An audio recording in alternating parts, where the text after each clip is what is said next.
nama saya Fridania Nisa Salita dengan NIM 208 dari kelas 2024E. Dan saya Nadia Kaila dengan NIM 109 dari kelas 2024E. Di sini kami ingin mendemonstrasikan konfigurasi infrastruktur virtual dengan Docker untuk mata kuliah AKSO yang diampu oleh Bapak Harmon Prayogi, MSc. Pada direktori Docker Compose YML, kami menggunakan versi 3.8. Untuk servisnya kami menggunakan yang pertama yaitu Nginx, yang bertujuan sebagai reserve proxy atau server web untuk melayani file HTML. Kemudian image, yang berarti kami menggunakan versi terbaru dari Nginx. Kemudian ada container name yaitu Nginx. Kemudian volume HTML yang berarti file HTML di folder lokal dipetakan ke direktori HTML Nginx. Yang Nginx conf berarti file konfigurasi Nginx lokal digunakan untuk mengatur server.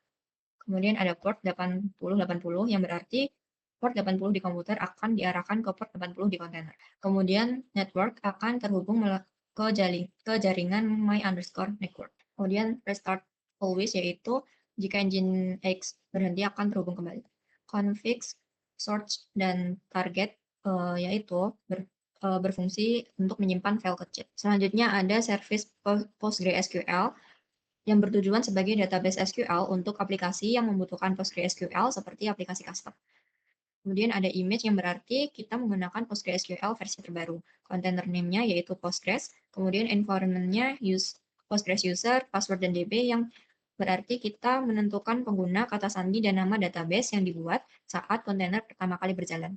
Kemudian port-nya 5432 yang berarti kita database PostgreSQL diakses melalui port 5432 di host. Kemudian volume yang berarti untuk menyimpan data PostgreSQL agar tetap ada walau kontainer dihapus. Networknya akan terhubung melalui jaringan my_network. Kemudian restart yang berarti ketika PostgreSQL-nya berhenti akan berjalan sendiri. Config yang bertujuan untuk menyimpan file kecil yang mana ada source dan target. Kemudian ada service pgadmin yang bertujuan sebagai antarmuka web untuk mengelola database PostgreSQL. Image yang berarti kita menggunakan pgadmin versi terbaru. Container name-nya yaitu pgadmin. Environment, pgadmin default email, dan pgadmin default password digunakan untuk login di pgadmin. Port 505080 yang berarti akses pgadmin melalui port 5050 di host. Kemudian ada network yang mana jaringan akan terhubung di my_network. Kemudian restart yang berfungsi agar pgadmin ketika berhenti akan terhubung kembali. Config akan menyimpan file kecil yang mana ada source dan target. Kemudian ada service MySQL yang bertujuan sebagai SQL untuk aplikasi seperti WordPress. Image-nya yang berarti kita menggunakan versi MySQL 5.7. Container name-nya yaitu MySQL.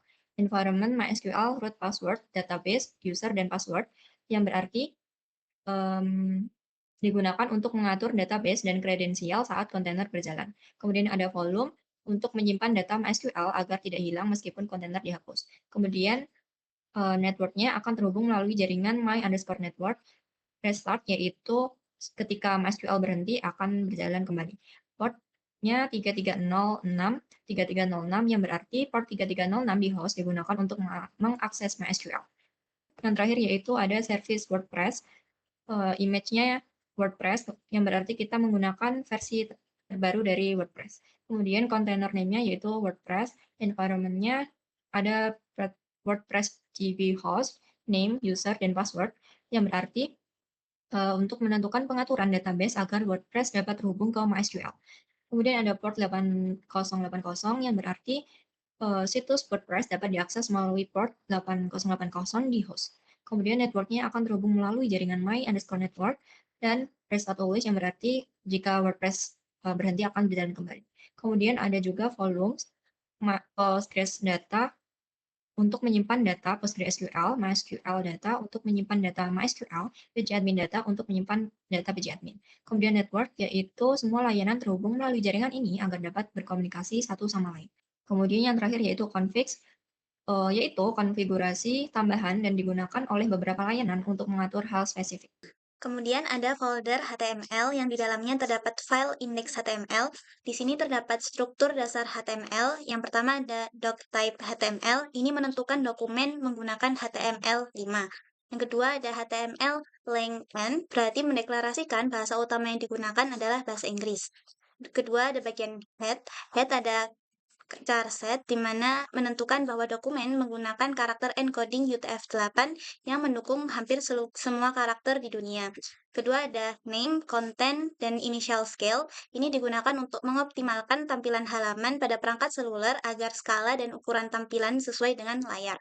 Yang ketiga ada title-nya, Welcome to my custom page, itu untuk menentukan judul halaman yang akan muncul di tab browser. Ketiga ada bagian body. Yang pertama ada Welcome to my custom HTML page served by Nginx, itu menampilkan judul utama halaman dalam elemen heading besar atau level 1. Kedua ada This is a simple example to replace the default Nginx page, itu menyediakan paragraf penjelasan dari judul utama halaman dalam heading besar tadi. Kemudian ada folder bernama conf, di mana di dalamnya terdapat file default conf yang terdiri dari, yang pertama ada block server, ini digunakan untuk menentukan pengaturan untuk suatu server virtual Nginx. Kedua ada pengaturan dasar, terdiri dari listen 80, itu untuk mendengarkan koneksi HTTP pada port 80. Kedua ada server name localhost, itu untuk menetapkan nama server yang dikenali. Kemudian ada pengaturan lokasi utama atau location. Di sini untuk mengatur perilaku permintaan pada root dari server. Nah, rootnya sendiri itu digunakan untuk menunjukkan ke direktori tempat file HTML berada dan biasanya berlokasi di default Nginx. Untuk indeksnya itu untuk menentukan file yang akan dicari dan ditampilkan saat pengguna mengakses root. Nah, biasanya Nginx akan memprioritaskan indeks HTML dan indeks HTM.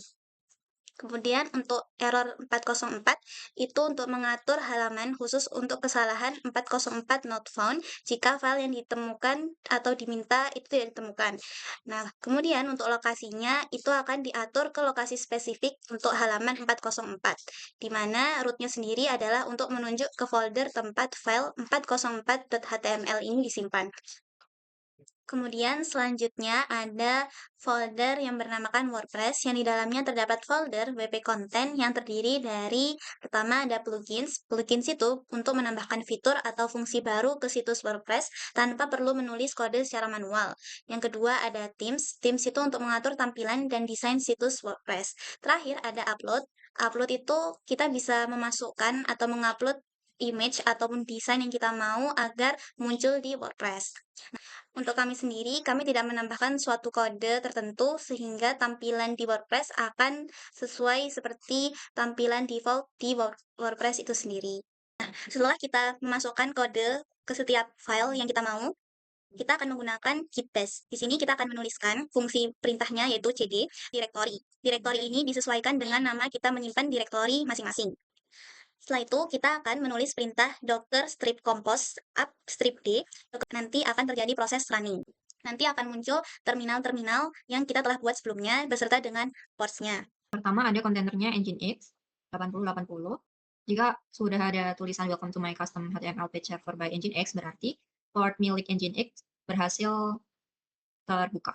Terminal Postgres, jika ada tulisan this page isn't working right now, itu memang terjadi karena kontainer Postgres itu termasuk server database, jadi dia tidak ada web servernya.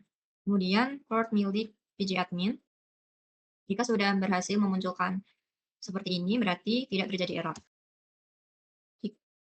Jika berhasil memunculkan seperti ini berarti Postgres sudah berhasil terakses di pgadmin. Kemudian port milik kontainer MySQL, tampilannya sama seperti kontainer portnya PostgreSQL karena sama-sama termasuk database server. Nah, setelah itu kita akan mencoba ports milik WordPress. Akan muncul tampilan seperti ini ketika kita sudah memasukkan nama user dan password. Tampilan sebelumnya itu akan berbentuk seperti ini. Jadi kita akan memasukkan nama username dan password. Nah, ketika kita sudah memasukkan, otomatis MySQL itu akan bekerja dengan menyimpan username dan password di WordPress. Tampilannya seperti ini karena kita sebelumnya tidak mengkustomisasi pada plugins dan themes di VS Code. Sekian dari kami, mohon maaf jika ada salah kata atau salah pengucapan. Wassalamualaikum Assalamualaikum warahmatullahi wabarakatuh.